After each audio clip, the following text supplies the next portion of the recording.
Another one? What's with these guys?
Hello, everyone, and of course, welcome to Red United TV. It's your boy Ivorian Spice, and we're here to discuss the latest, not to say latest, the catch-up podcast, of course, discuss the latest result, the match reaction with the Mandem regarding Manchester United beating Crystal Palace 2-1, where Manchester United themselves are sitting in third place. As you can see, the title says SESKO Streets continues. Man United climb to third. We're here to discuss that. We're waiting for Amuk to join us, but Ems is in the building. No Jerome today as he's sorting himself out. But it's the most important thing is that Manchester United have won, keep winning, and haven't stopped winning under this new regime. You know, I've got to say, I'm so happy. I'm so happy that my man's no longer here. And of course, we've got the man himself, Mr. Ruben out. I'm sure he's smiling with his teeth. That life has changed for us, Manchester United fans. Make sure you guys smash that like button, share across all social media platforms, and of course, become a member of Red United TV by clicking on the join button. But Ems, how you feeling, bro? Welcome, bro. It's long time no see, but bro, it's probably I can't remember the last time I was even on the show, mate. So the same. Last time he was on the show, Ruben was still here. Probably so. You know what I mean? Ruben was ruining people's lives. But yeah, man, I think, I'm all right, not bad. Man United, on the up. I feel like yeah, man, it's only gonna get better, man. But I still think we need to, let's not get ahead of ourselves. Well, I don't want to go speak too far, but obviously the next 2 games are gonna be difficult. So yeah. 100%. We've got Newcastle, which is going to be a tough game away from home, and Villa at home. And Villa at Old Trafford. I believe we can probably get that result. It's that difficult away at Newcastle where we could potentially, you never know, end up with the losing streak and get Michael Carrick's first defeat of the season. But again, I'm happy with where we've come from so far. Where we've come from as well. We've got a couple of, we're kind of clear from our rivals like Liverpool and Chelsea. It's leveled on points with Aston Villa. But then again, we can always catch up if we beat Aston Villa. I do believe though, if we don't lose the next 2 games, I think Champions League's happening. But that's I think if we get 4 points, or obviously 6 would be nice. But if we don't lose the 2 games, I do think Champions League football's coming to Old Trafford again, where Man United belong. 100%, man. Let's get straight into the game while we wait for our Mook. You know how it is. You know how we started off. Let me just get the thing. It is, of course, Manchester United 2, Crystal Black Paris 1. It's a black team, isn't it? You know how it is with Crystal Palace, man. You know what it is, man. They're a black team. No, everybody knows this. All right. But yes, Manchester United collecting those 3 points. Yes, Manchester United did win with Crystal Palace a man down, of course, which helped, which changed favours for Manchester United, because I watched the first 45 minutes and I think you probably may agree with me. I wasn't happy with the first 45 minutes, especially the way Manchester United start off in the first 20 to 30 minutes. We never really got going at all. We were struggling. We were struggling with possession and struggling to attack, struggling for everything. Crystal Palace was a stronger team in that first 20, 30 minutes. And they got the goal. I think it's a bit of the opposites. I feel like there's one team that's playing football week in, week out. So I think their legs kind of got used to playing. And the other team, you can tell, one game a week. So it took a bit of time to get going. And then at the second half, when it kind of flipped, Palace got tired and Man United got stronger. So I do understand, But I think the last couple of years in general, not even just on that character, I do feel like there's been a proper like Man United problem where we always start games either slowly or sluggish, and I don't know why that is, or sometimes we need to concede a goal to wake us up at times, and I just don't understand. So it's not just a carrot problem. I think this has been going on for even under Oli. So but I do think Palace played well. The first 35 minutes, Palace were looking like they were on it already. But like I said, second half they just got tired, and obviously we'll talk about the red card later on and that. But I felt like probably Palace maybe just deserved to be 1-0 ahead in the first half. Yeah, and in the second half, that's where the fortunes changed for Manchester United. First of all, big up Cunha for winning that penalty. And we'll talk about whether it was a red card or not after that. Yeah. But of course, the penalty was given, and then a red card was given, and then Bruno steps up and scores that penalty. And then, of course, Bruno again with the assist. This guy just can't stop assisting and scoring some goals. But Benjamin Šeško, wonderful header, wonderful leap, scoring that important goal as well to set Manchester United to get that important 3 points which was needed. Yeah. What's your thoughts on that game, Ems? Well, the second half especially. I felt like Man United stepped up, and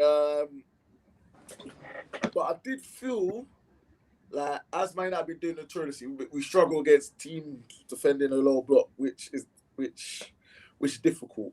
But that sending off. That sending off at the penalty. I think it's a penalty, but a red card. I'm not really convinced, man, because I felt like the ball was slightly going away from Cunha. So I wasn't sure. I don't think it's denied an obvious. I think it's denied a possible goal scored opportunity. So I think maybe a yellow card and a penalty should have been fair. But I feel like, if you're a Man United fan, you ain't going to complain like me. So it's not a problem. But it goes to show you as well, bro. If Bruno don't play, bro, I don't know who else is going to flip in, make the chances, man. Do you know what I mean? You know what I mean? Because obviously we've got to, one day Bruno's allowed to have an off day. You know what I mean? Our players got to step up. But the second half, I felt like Man United controlled it, and pretty much we got the goals. And SESKO's header, what a header! That was like an Alan Shearer, bro. Back in the day, that was old school Premier League years header, bro. That was a header. That was a header. But do you know what though? Props to SESKO, because mate, some people are trying to say this is Rasmus Højlund 2.0, bro. And I was having that. It was not a chance in hell, bro. This guy is a different beast, different animal. Was he 60 million pounds? Is it 60 million pounds? Yeah, roughly around that, 60 to 70. 60, 70 million pounds well spent, bro. You know what I'm saying? So Yeah, man. Shout him out, man. Compared to the money wasted on Hoyland and as Xerxia, it looks like it. Yeah, but money well spent, you know. I've got to say, big up to the recruitment team for ignoring Ruben Amorim, saying that he wanted Watkins. And Watkins himself ain't done jack shit this season for Aston Villa. And they said, screw you, Ruben. Like, we're going to trust our scouts. We're going to trust our new recruitment team that we've just hired, that's got the extensive knowledge, that's done the homework. We're going to go for Šeško. We don't care about your feelings. You wanted Martinez as well, Emil Martinez, the goalkeeper. Nah. We're going to give you Lemens. He's got the data says that he's got the statistics, he's got the attributes, he's got the knowledge, the know-how for him to handle the Premier League. So Ruben Amorim, I'm sorry, you're not gonna get what you want this time. You know, you can get Cunha and Buemo, which I keep asking you. We don't need 2 10s, but you got what you want. We're gonna get what we want. Big up to the recruitment team. Let me go throw it to Amok, man. Amok, thoughts on the game against Crystal Palace, and then we're gonna dive into whether that was a red card or not. But first, on the game first before we dive into the next segment. Yeah, I think the game itself we started slow. Now we weren't on point. Like the energy that we had in the past few games wasn't there, and we looked a bit shaky at times in the first 20 minutes. Even when we considered the goal, our passes were weak. But for some reason, I even saw Carrick. I think this was just before second half. He was standing by the line. He looked so upset. Like, this is not what I'm looking like, what we've seen. But obviously, the players had intention to do the most. But the only thing I could say that I disagree with Ems for, that was a clear red card. What's the red card? No. We'll get to that red card section. Yeah, but the thing is, I feel like the team itself played a bit tired for a team that played once in a week. In the first half, the legs were tired. I don't know if fatigue, because obviously you can play against each other, but playing against other people is a different ball game. But I'm happy that they came back. I know obviously the penalty gave us light, and Šeško goal in the second half. Like, there's nothing we can say about that. And that's just for the haters that's calling Tesco. Say it's gonna be the new the new Highland. But in life, this is what I always tell people: before we make judgment, let's look at people's attribute. Let's see what that person can bring into wherever. Because I saw Manchester. I've watched my team play for the rest of my life. What I saw with Šeško was different from everyone else that I've seen in the past few years. The hold-up play, the control. And I even said it like a few months ago. Šeško don't need to score goals. As long as he can hold up the play for us, he's a very good passer. He can pass the ball better. Now that's what. But obviously, you're a striker. With the price tag, you need goals, and that's what people were talking about. The comparison between him and Cockroach. I don't know even if I could call it Cockroach, but whatever the name is. That's a cockroach, you know. the Arsenal player. That's what. Gyökeres. Yeah, but to be honest with you, I think the team itself. One thing I noticed in all the past few games, determination. Like, they won it all. They don't care how they get in there. And that's good. That's very good. No, I'm actually really happy. No, determination was in that team at the end of the day. Let's get straight into that red card incident. You guys saw it.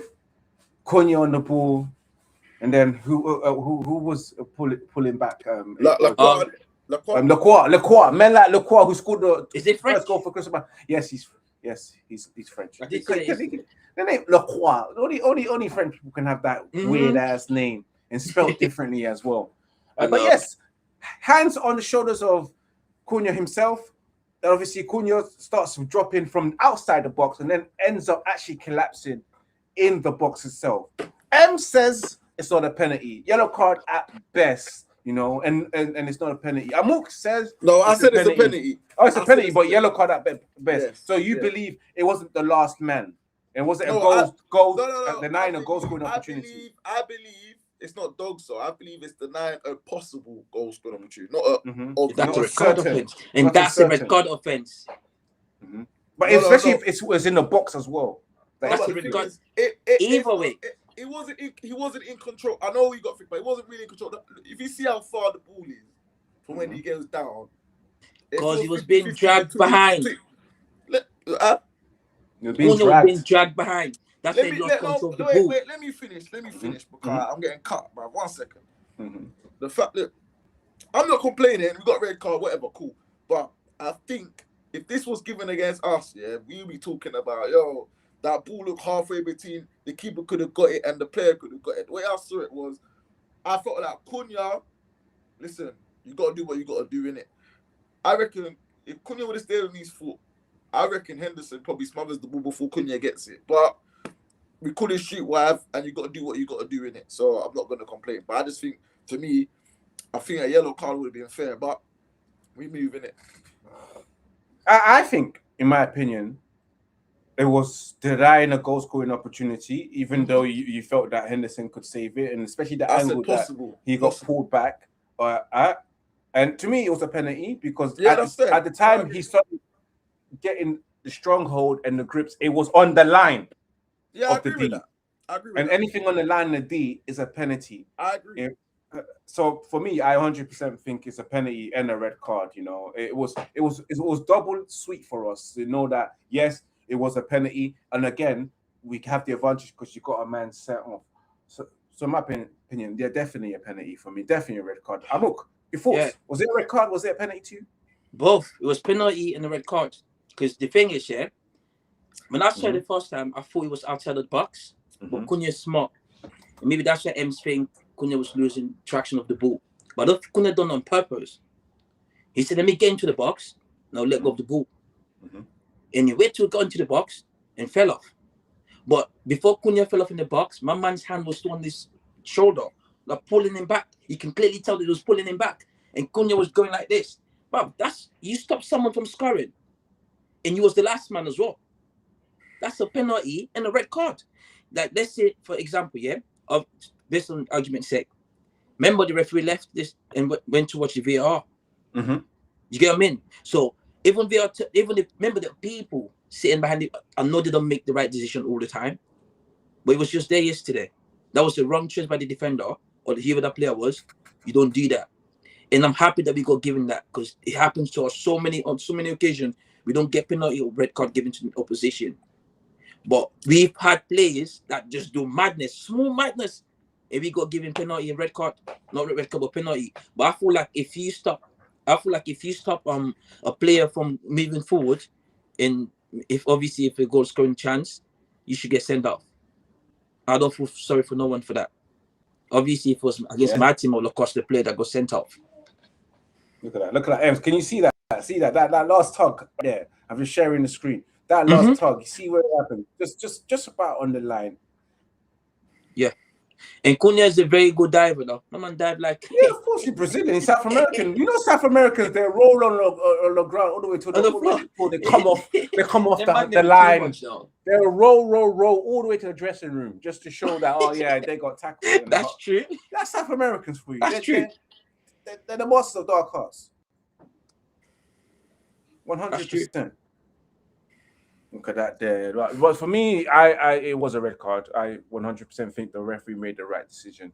But then it helped us. We was at an advantage. And I believe if they never got that red card, I don't think we would have got the result that we would have got. It could have been a draw. We could have lost the game. I mean, props to Carrick because if that was under the previous regime, bro, I think the game would have ended 1-0, you know what I mean? So let me know, you know what I mean? Let me not say too much. I think more than 1-0 under the previous regime. M don't want to say names. Yeah, I'm not going to say names, but under the previous guy, this guy still not making attacking Southpaw, making centre-back for centre-backs, fam. Yeah, props up to Carrick for absolutely making the right decision and the right calls, especially the changes that he made by making those substitutions. They had impact. They had impact in the game, you know. But apart from that, I'm happy with that. Guys, man, let's talk about the players as well. Let's talk about your performance from Bruno Fernandes. Keeps performing well. Another GA for him. He did give the ball away a lot. But Bruno just can't stop assisting, can't stop scoring. Thoughts on his form.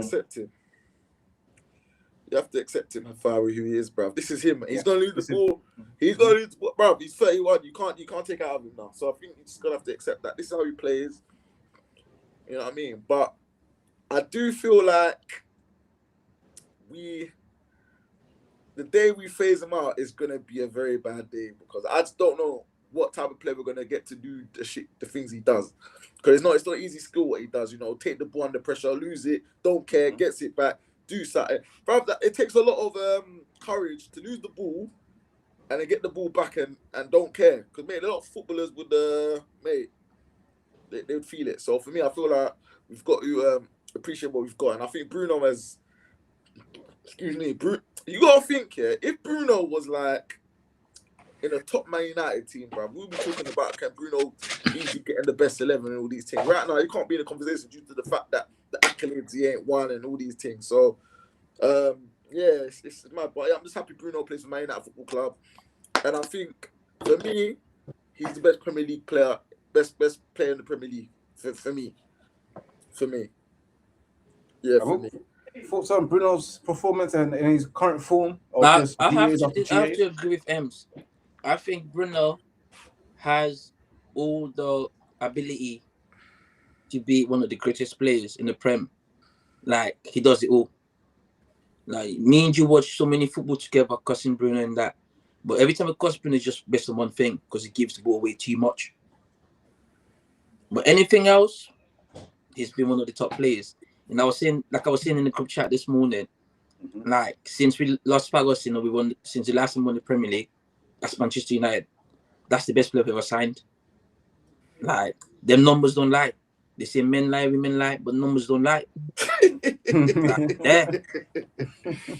Nah, but it's true, brother. Like, we could all criticize Bruno. Like, you know, Mr. Ivorian, what we've said about. But where the truth is, we got to be honest with him. It's the best thing we've got at this club right now. Like, he makes everything clicks. You know, when you fixing out a puzzle, yeah? Sometimes you might need someone above with you that looks for the missing tiles and say, yo, ain't that what you want? That's how Bruno did.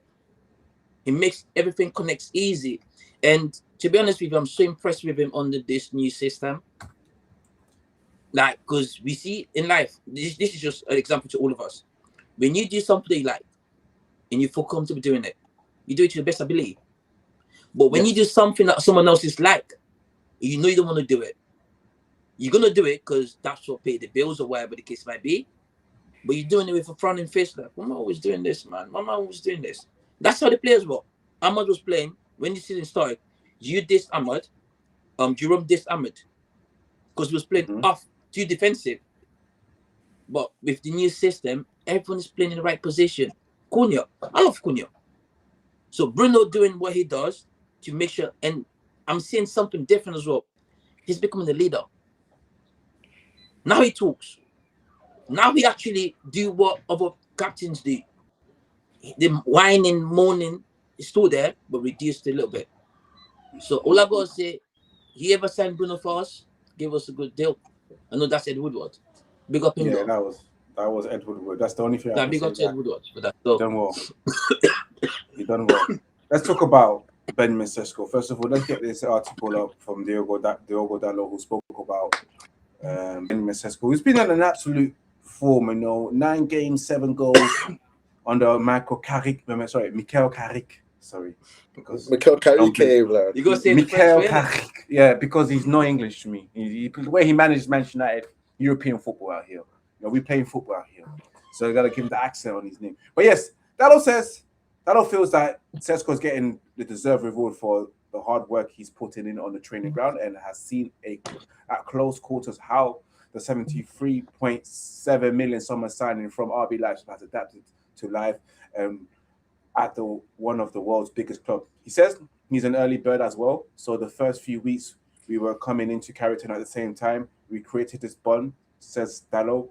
We both have very similar ways of behaving and thinking. So it's become a natural relationship that sometimes helps you to adapt more quickly to a new environment, a new league, and a new country. He's a very humble kid and always tries to be the best version of himself. He has come to a big club and with big expectations in a very important position for our team. I think he's on the right path. Fortunately and unfortunately, strikers sometimes live by goals. He's in a good run. We are very happy with him. And then Šeško scoring goals after goals, scoring winning goals as well, back-to-back winning goals, a goal against Everton, winning goal against Crystal Palace as well, saving us against equalizer against West Ham as well. West Ham, Burnley. He just keeps doing what he has, and he's been on the bench. And this was the first time he started under Mikel Carrick, and gets a goal again. He's not stopping, man. Thoughts on Benjamin Šeško? Because first of all, I'd like to apologize. I have to give a huge apology for Amuk, who's been backing this guy. And my criticism was the fact that he lacked confidence, and of course he wasn't at his best at this first half of the season. But somehow he's turned things around. He's probably heard my video and said, "No, what, Ivorian Spice, I'm gonna really show you." Yeah, but big up Amuk for backing me. I think you and Jerome are moist. Yeah, I'm gonna really show you. Do you know? But he's been in fine form. Guys, thoughts on Šeško's goals and Šeško's can I say I saw a stat say, well, I don't want to do it again. Yeah, I know. Under the previous regime. Yeah, under the previous guy, he only scored 2 goals. Yes. And then since the previous guy left, I'm not mentioning his name because he's an embarrassment. You don't deserve his name to be mentioned ever again on this ever. We need to get 14 months back. But anyways, sorry. And then under since he left, I think is it 8 goals in something like 8 goals in 9 or something like that? 7 goals in 9. 7 goals in 8. 7 goals in 8, whatever it is. Still, look at that. You know what I mean? I bet SESKO would score another maybe 4 or 5 goals. But yes, do you know what? My only criticism of the young lad is I feel he needs to work on his back to goal. His back to goal is a bit. You know, sometimes the ball bounces off him easily. I've seen it a couple of times. So I think if he can learn to you know, work on the back to goal, then I think, yeah, man. But there's definitely a player in there, man. I'm like, he's quick, he's strong, he's good in the air. But the back to goal for me is important because when the team's under the cosh, bro, you need that number 9 to shield the ball, hold it, give people some respite, win fouls. You know, back in the day stuff, you know what I'm saying? So, yes. Man, like Benjamin Šeško, not Tesco, Šeško. I think he's been a good buyer, man, and he's one for the future. He's only 22 or 23. So, yeah, man, I hope he continues. But yeah, I'm impressed, man. I'm impressed. And well done, Amuk and Jerome for backing him. You know, I wasn't sure. No. Some just Jerome, me and Jerome, me and him have the same opinions. I wasn't sure. I wasn't sure, but I was getting that PTSD because you had Rasmus Højlund, bro. So I was a bit like, brother, I can't endure that, bro. Do you know how? No, that makes sense, though. Bro, Rasmus Højlund, bro. I don't think. Hey, Rasmus Højlund, bro. Listen, I don't know what. I know I want to talk about SESKO, but I don't know what Rasmus Højlund was even good at, fam. I couldn't even tell you. Other than he was fast. All he could have done, yeah, if we were playing on a system that laid tap-ins, you see, Man City used to play when Raheem Sterling used to score tap-ins. You know, Raheem Sterling scored tap-ins so much one season, yeah? He was like all over the place. That's the type of system that Højlund fits in. Question, yeah, because due to the other guy, he was ruining players. So I'm just saying, I'm thinking, right? If he was with Mikel Carrick, would he improve? No, I don't know because I don't want him back. I don't know because you know what? Yeah, his season with Ten Hag. That's the point. No, but the season with Ten Hag. He's got what 16, 17 goals, but came to find his scoring boots really late in the first half of the season in November. It just in burst and then he stopped scoring. The second season I thought was similar. Yeah, and then his first season with what's his name? Yeah, we don't want to including it. It just wasn't going to happen. Yeah. In fact, no. Højlund's only been with us for 2 seasons. My bad. So his second season he wasn't scoring, and then the second half of the season he was. But let's be real though. Under that, I don't even mention his name, bro. It was a struggle to what, bro. You know, there were people who didn't want to come to the game, bro. It was getting to that point. But let's move on anyway. We got SESKO, bro. Let's move on. We got an upgrade. Let's get your thoughts. I think, to be honest with you, the reason why I've always had faith in Šeško was I actually sat one time and watched his videos, right? And his first game for us is that ball control. I always say if you go striker, he's comfortable on the ball. They can keep the ball. and turn around and see he's behind and make that pass. You got a player. I saw them the first few games from Šeško. He could get the ball, control the ball, and pass it. Even the headers, like in the midfield, he could always jump. And that I can't remember. There's this game that Bournemouth got fouled at the keeper. I think it was against Tottenham. Is it Tottenham? I can't remember. It was Tottenham, Chelsea. Šeško was halfway through, had the ball, and Bournemouth was there to capture the ball. I was like, wow, how do you know Bournemouth was there when you have two players around you? So his physicality means a lot. The height means a lot. Haaland was tall and fast, but it didn't show us that physical side. And he was useless in the air. Šeško somewhere somehow is showing us that physical side, and Šeško looked more skinnier than Haaland, but he showed more strength than most of the players, and it's just that ability that he can control the ball, keep the ball, and them shots got power. The headers got power. Like, it was just enough time for everything to click. You see some players, you just need a change of sceneries or change of phases, like what Ems mentioned. The former guy didn't want Šeško, he wanted someone else. So obviously, that's going to make him feel some type of way. Šeško wasn't really doing nothing. However, you get Šeško, you put him on the bench for the first 2, 3, 4 games. Yep. So, you get what I mean? That's making this player, that all the hype, that's making his confidence reduced. Like, he thought was going to come in just blending already, because that's what I'm here for. But thank God he's a bit humble and patient.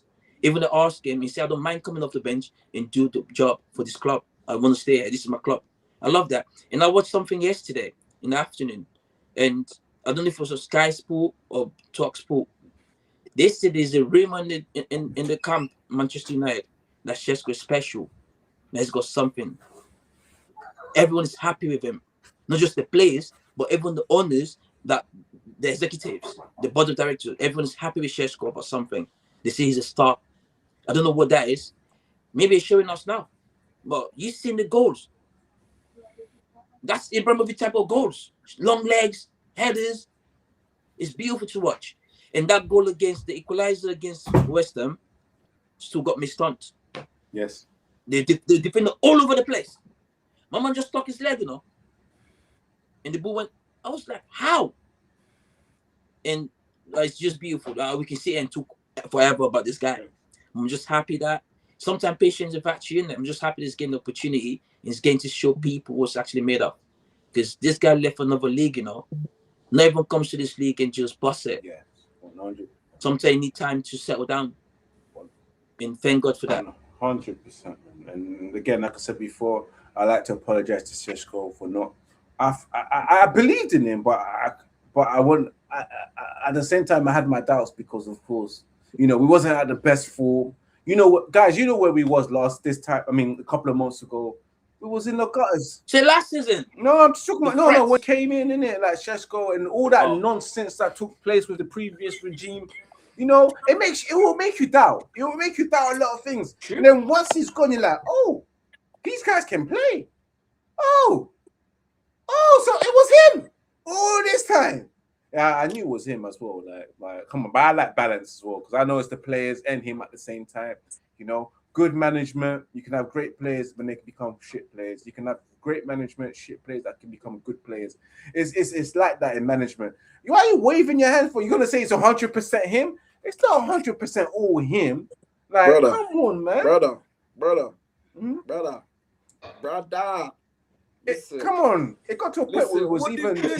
No, it can't be everything all him. Yes, I can. He didn't get everything right. The club didn't get everything right. The club didn't even get the right director of football right. They sacked him a couple of months later. So it's not all him. Like, listen, on, if me, you, and Mook, we don't have coaching. Well, have you got coaching qualification? Mm-hmm. No, I don't. I got football manager qualification. How can we all see that a system don't work, but a man? Yeah, 100%. Yeah, that's it.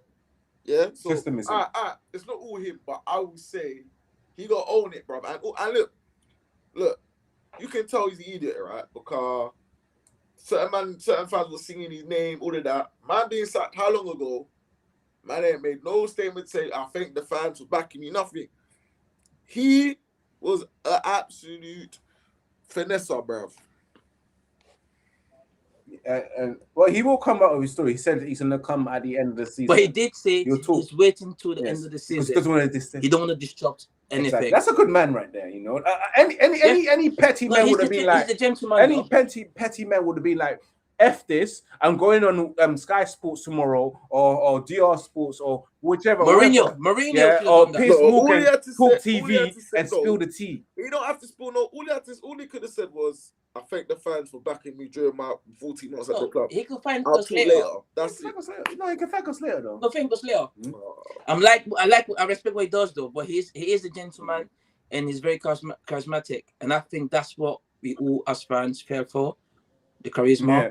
Ems don't want to hear anything positive about my man, you know. He doesn't want to give me his flowers at all, but he don't deserve flowers. I'll be honest with you. He doesn't deserve any flowers. He kind of ruined our lives, you know. Like, we can't take that. He doesn't deserve flowers. Him, Ole Gunnar Solskjaer, Ten Hag, all them guys, we can't take that time back, you know. They ruined Ten Hag was alright, 2 trophies. Ole and Ruben Amorim. We can never take that time back. Hey. Like, I had to call him out because people are wondering who's the other guy. But just for listeners' sakes, you know. But yes, guys. This is great. Ten Hag at this last season. Yeah. That last season where he got sacked. But the pain was too much. We suffered, you know. We did. We suffered. We did. And let's talk about Mikel Carrick before we get into the man of the match, before we come to the end. Mikel Carrick took over. This guy's running for the job. You know, he's running for. I'm not going to say he deserves. I'm not going to say it now, but I will throw that question out there. You know, if this continues, and we will experience some defeats. It's coming. But it's about how we come back from those defeats that I want to see, because we've seen different types of Manchester United coming from behind against a big team. We saw that against against that we saw that under Carrick, so that we know that the team's got character. From a losing situation, you saw that a couple of times, and then we've seen Man United score goals and just win the game. You know, so we've seen different factors of how Manchester United can turn things around and win a game. But one thing we have not seen is Manchester United losing a game and then going back on a winning streak under Michael Carrick. And if I see that with Michael Carrick, if we lose our game and it's what we do the next game and it's all positive, I feel like we could have a potential man that could potentially be a manager that should be considered with the other candidates as well. But from my opinion, what Michael Carrick is doing right now, I'm impressed.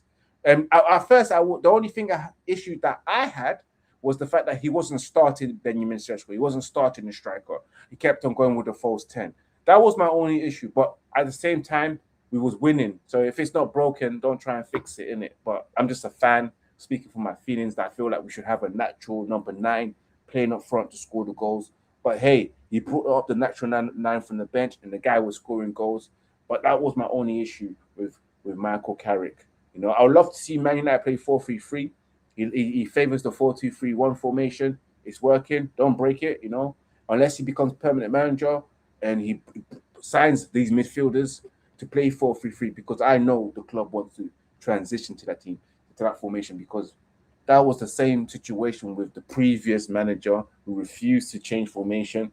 And they told him, listen, we want to see Manchester United play 4-3-3, total football, dominate possession, attack, play on the wing, play through the midfield as well, and don't lose midfield battles.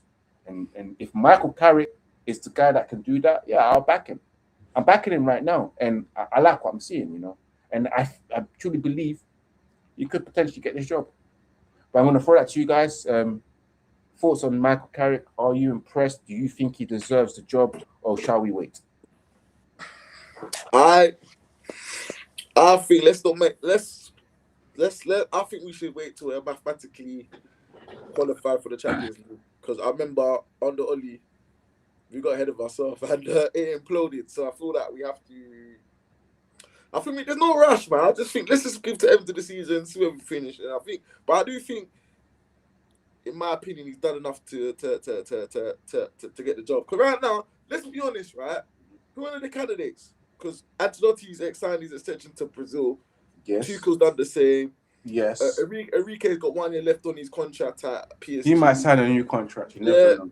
So I just think, and I think, what was I watching? I was watching. The Zerbi might go Tottenham at the end of the season. I don't want him anyway, bro. He's a cannon, bro. I was watching something and someone made a point. I was watching one channel. I don't want to, but he was saying that he might be that guy. You know, like I don't want to compare, but look when Pep Guardiola was a nobody, and then he done his thing at Barcelona. And look at him now. I think we should try him. Bro, I know we've tried Oli, but Oli's Oli, whatever. But we've tried David Moyes, Premier League proven manager. Didn't work. We tried Van Gaal, a well-known top quality coach. It didn't really work. We tried a flipping serial win at all costs. Jose Mourinho didn't work. We tried Ole Gunnar Solskjaer, like I said. Mm-hmm. It didn't work. Who else did it? We tried up-and-coming shiny new toy, Eric Ten Hag. It didn't work. We tried that guy from Portugal. It didn't work. That was the worst in life history. So we got nothing to lose, man. I feel like you gotta think, right? If the other guy was sacked 2 months ago, we'd probably be in the title race right now. But anyways, that's for another day. But I do think we give Carrick a 2-year deal or a 1 year rolling contract. So he goes on, and what's the most that can happen? No, but you're smiling, but it's the truth. No, it's true. No, there's no harm in giving the job. I'm gonna go to Amok now because Amok, you was there when Oli was on the winning streak, and I remember praising Oli, but you was the first one to look at me and say, I know we're winning, but I don't like it. I don't like what you didn't like what you saw. There was something about Oli, even though he was in a winning streak, but you pointed it out, and I thought he was crazy at that moment there, but you turned out to be right, that he was a scrub. And as soon as he signed that permanent contract, we saw it all. So do you see any concerns? Do you have any concerns to raise when it comes to Carrick? Because I was impressed, especially against Arsenal, the way we were very patient with the ball. Our defenders, our midfield was like, we're here to win. And every time we go forward, it's with purpose. I've never seen Manchester United go to Emirates like that and just looked assured of themselves like, yo, Arsenal, you're nothing to us, We'll beat you. Sure. I was impressed in that the way the way Carrick set up that team. Yeah, but you're right though. You're 100% right. It's like I said before, it's the determination. Like maybe it's the new players as well. Like, because one thing I noticed about these new players that we signed this season, like Cunha does it and Boehme does it. Ahmad always been doing it. They all kissing their badge. Remember, when was the last time you saw players kiss the badge too tough? No one. Like, what does that mean, though? It means, like I said, the determination. They want to play for the club. When you want to play for the club, it's a different ball game. But you don't need to kiss. Like you're showing emotion. Like, and this is what I'm saying about this Carrick team. Yeah, the players, we've seen them play before. We've seen how the system didn't favor them. But Carrick came in, gave them a structure, and they've been able to execute every single thing. Now, you mentioned something about Ten Hag. Brother, it was individual brilliance. If you remember, we just signed Bruno them time. No, that was under Oli. Yeah, Oli. That's not. No. I was saying Oli. Oli was individual brilliance. Oli that winning streak. Like we had a rough patch. Oli came in, gave us how many games win, but our football was trash. It was just Rashford using his pace. Matteo doing 1 or 2 things. Like individual brilliance. That's what I saw throughout them games that we won with Oli. But with Carrick, it's a bit different. Like you can see a system, like you just mentioned Arsenal match, how they were going back and forth. What about Man City? The best team in the league. See how we played against them. Liverpool. How we played against Liverpool. Tottenham. We can count all the games that Carrick played. It's the same pattern, except the game yesterday. That felt like we didn't start well in the first half. But then you see the pattern, you see the system that these players want to play. And that bit there, that hard we lot saying, I'm not going to rush into Carrick. I like Carrick. If it was up to me, I'll say give him the job. But let's wait till the season finishes and see where we finish. If we're able to go Champions League football and the club wants to look after Carrick, give him the position. But I don't want him to give him 1 year contract, rolling contract now. Yeah. I think it's a bit disrespectful. Give him 2 years. Now, he took us from nobody where we finished 15 last season. And I know you don't want to hear this. Go on. We finished 15 last season. That was painful. But some way, somehow, we're in the top 4 this season. Some way, somehow. And that's brilliant. Now I'll say, let's all the fans and the owners, the board, let's everyone be patient to the end of the season. We could debate, give up opinions and stuff, but it's up to the owners and the board of directors. But I think Carrick is doing a great job at this club. And not just a great job, it's one of our own. Someone that came into the team, played for us, won trophies with this club, knows the culture, the tradition, and what it means to play for Manchester United. Oli was in the past. Oli didn't play in this modern generation for United. But Carrick, so he knows how the system works. So let's just wait. I'm impressed. Like, I don't have anything negative to say about Carrick. Like, 7 games? Like 6 wins. Is it 6 games now? 7 games, 6 7 wins. games, like one draw, 6 wins. Like, do you think we was gonna do this? Do you thought this was gonna happen? No. So it's a new system. Let's embrace this and let's continue watching him do what he does. Like you said, they're gonna be tough games. But I still don't believe that if Carrick do what he does, we should be right to the end of the season and get Champions League football. So let's talk about man of the match of that game against Crystal Palace. Everyone's confident in SESKO. Everyone's confident in Carrick.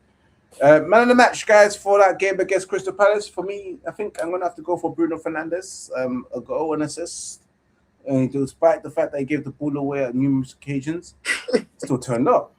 He still did what he had to do and say, "I done my job. What about you, mans?" Yeah, that's Bruno in the change room. I don't know you guys. I don't know about you guys, but I done my thing. What did you guys do?